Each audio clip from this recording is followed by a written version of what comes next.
Business का अपना अपना एक तरीका कार होता है। फ़र्ज़ करो मुझे 5 लाख सिफा अभी मिल जाता है और मैं एक प्रिंटर और सारा कुछ ख़रीद के ले आता हूँ और यहाँ रख लेता हूँ, तो क्या मैं कामयाब हो जाऊँगा?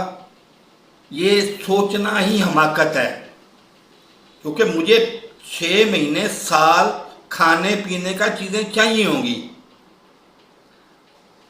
ताकि मेरे कस्टमर शुरू हों, बोर्ड लगे बाहर, बैनर लगे बाहर, कस्टमर आने शुरू हों, मुझे इनकम शुरू हो और फिर मैं करूं। अब मैं इस पे ज़्यादा बहस नहीं करता, लेकिन जितनी ज़रूरी है उतनी करना मेरी मजबूरी है कि 2023 में अगर आप कुछ 70 लाख दे देता है तो आपको भले साल भर ना मिले, आपका गुजारा हो सकता है। लेकिन मेरा इस तरह नहीं होता, मैं रोज़ाना कमाता हूँ और शाम को उसी कमाई से खाना ख़रीदता हूँ और खाना ख़रीदने के बाद मैं वो खाता हूँ और फिर मैं आगे अल्लाह भला करे दूसरे दिन की प्लानिंग करता हूँ। अब दूसरे दिन का मुझे पता होगा कि मेरे पास कस्टमर किसी ने आना ही नहीं है, तो फिर तो मैं भूखा मर गया ना दूसरे दिन। तो इसको कहते हैं किसी की कमर पे हाथ रख के उसको, मतलब उसकी ज़रूरतों का ख्याल रखते हुए उसको कहना कि तुम बिजनेस करो।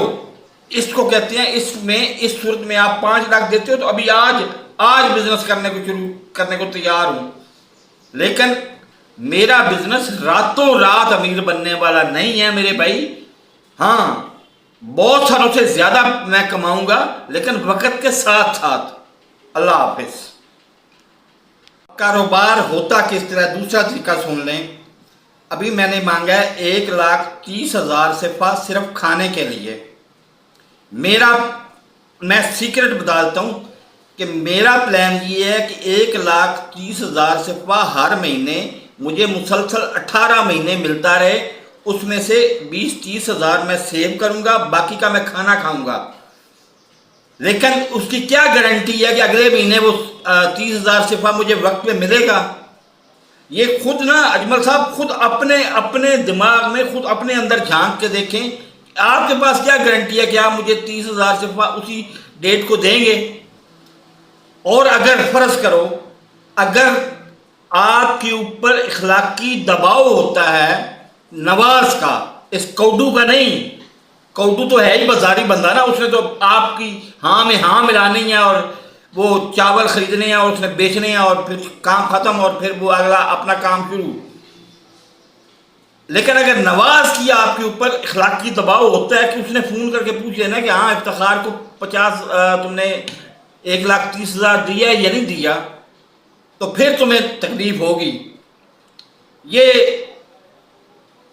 बिल्कुल सच बता रहा हूँ और हकीकत पर मबनी यही चीज़ें हैं।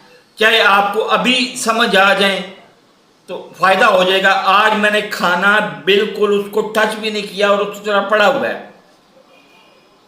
तो क्या कितने दिन में ज़िंदा रह लूँगा? 1 दिन और ज़िंदा रह लूँगा, 2 दिन और ज़िंदा रह लूँगा, क्या हो जाएगा?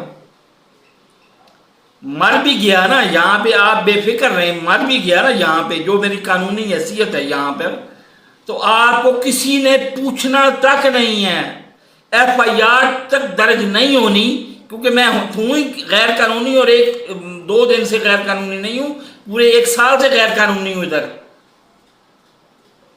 टेक्निकली अगर देखा जाए तो 1 साल और 15 दिन से मैं गैर कानूनी हूँ इधर।